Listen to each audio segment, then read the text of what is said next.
Good morning, everyone. Boker Tov. Last night I went to pray the evening services in a local synagogue here in Crown Heights. And the rabbi of the synagogue was the principal in my school, in elementary school. And it was really nice to reconnect with him after all these years. And he shared with me the following thought on this week's Torah portion.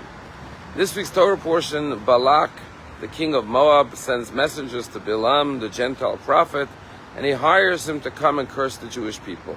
And at first Bilam is reluctant. He says, I can't curse the Jews, God won't allow me.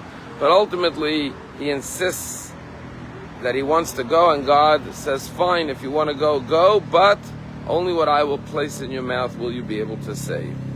And when Bilam gets the okay from God that he can go and carry out the job for Balak, which will reward him handsomely, he gets up early in the morning and he saddles his own donkey to go on his way.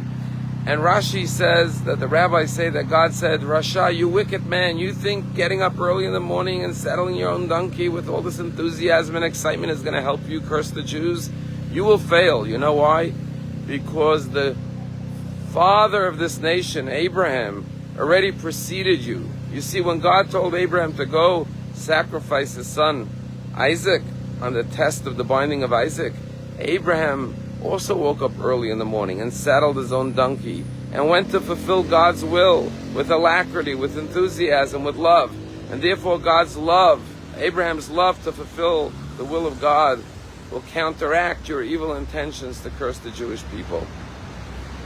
And Rabbi Bogomilsky said to me, what's the connection? Just because they both got up early in the morning to saddle their donkeys, Abraham's good deed will counteract Bilam's wicked deed?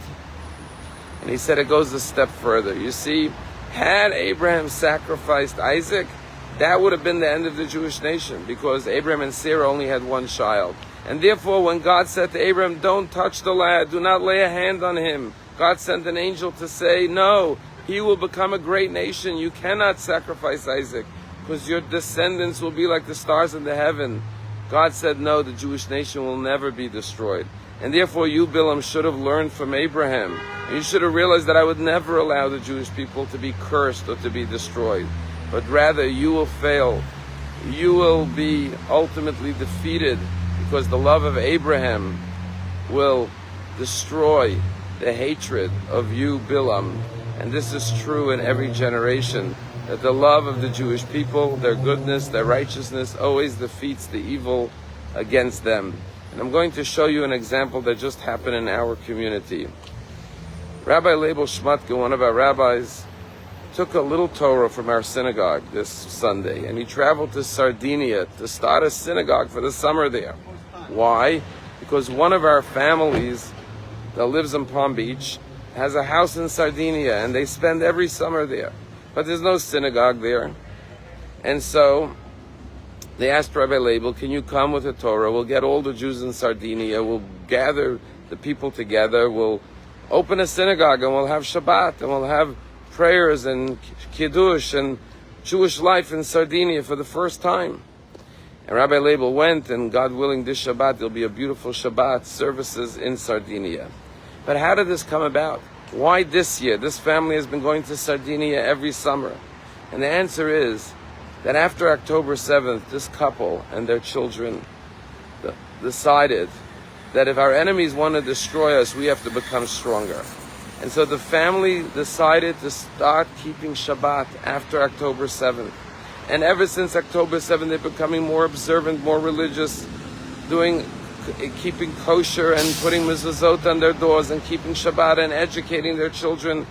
And therefore, when it came time to go to Sardinia this summer, they said, we need a synagogue. And that's why we sent Rabbi Label to start a synagogue in Sardinia. This is a perfect example. Our enemies think they're weakening us, they're destroying us, God forbid. They're going to come against us with hate and with evil and with anti-Semitism. What they don't realize is that their curses turn into blessings. It only makes us stronger. It only makes us greater. They're actually building the Jewish nation, because as a result of their hatred, we become even closer to God and receive even more blessings as a Jewish people. Like Bilam, all of our enemies' curses should always bring about blessings for the Jewish people. Have a wonderful day.